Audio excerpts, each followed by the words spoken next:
Yun. Sabi niya, boss, kabomba, padala kita ng 2 whole chicken ko pa-review. Oo boss, yung honest review, lechon manok boss, isa lang pwesto ko dito lang sa Santa Maria, Bulacan, kay Pombo, kaya tara, reviewin natin to. Yun mga kabomba, meron tayo ditong Robert Roaster lechon manok. Tikman natin to.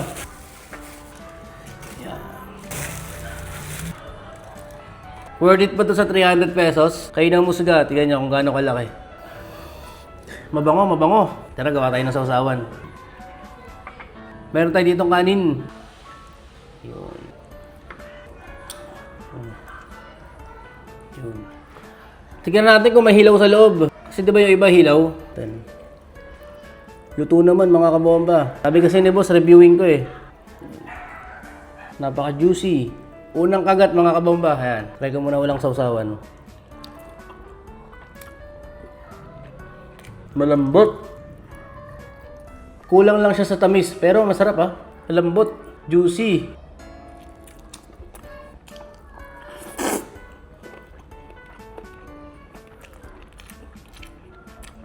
Pasok siya sa panlasa ko mga kabomba. Kulang lang siya sa tamis. Kasi gusto ko matamis eh. Tulad ng sa Chukstogo. Parang ganun. Medyo matamis. Ito parang pang Senior Pedro. So natin dito.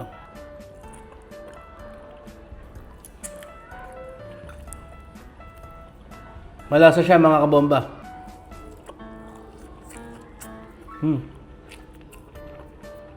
Tsaka sulit na rin ha. For 300 pesos malaki no. Mataba. Lagyan natin ng chili oil from Mad Kitchen. Yan.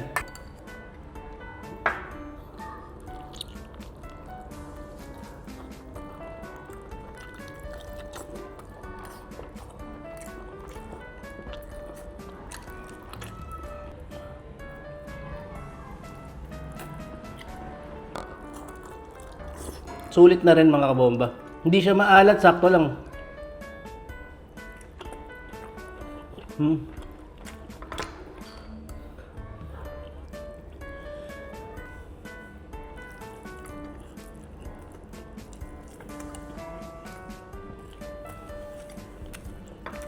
Yun, congrats sa'yo, Robert Lechon Manok. Yan. Masarap yung manok mo, malasa, juicy, hindi tinipid. Kulang lang sa tamis, para sa akin. Tapos yung price niya, for 300 pesos, sulit na rin, laki.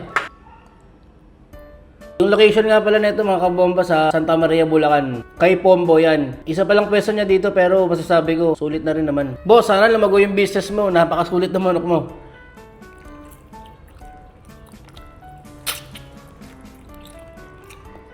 Sino mga taga Santa Maria, Bulacan dito, kung nakabili na kayo dito kay Robert's Lechon. Yan, masasabi ko. Kung nagsisinungaling ba ako na masarap siya, kayo na humusga yung mga nakabili dito.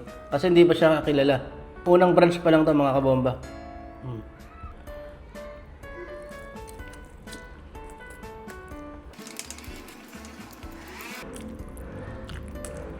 Para sa may-ari nitong Robert's Lechon, balang araw may kilala ka rin boss. Promise yan.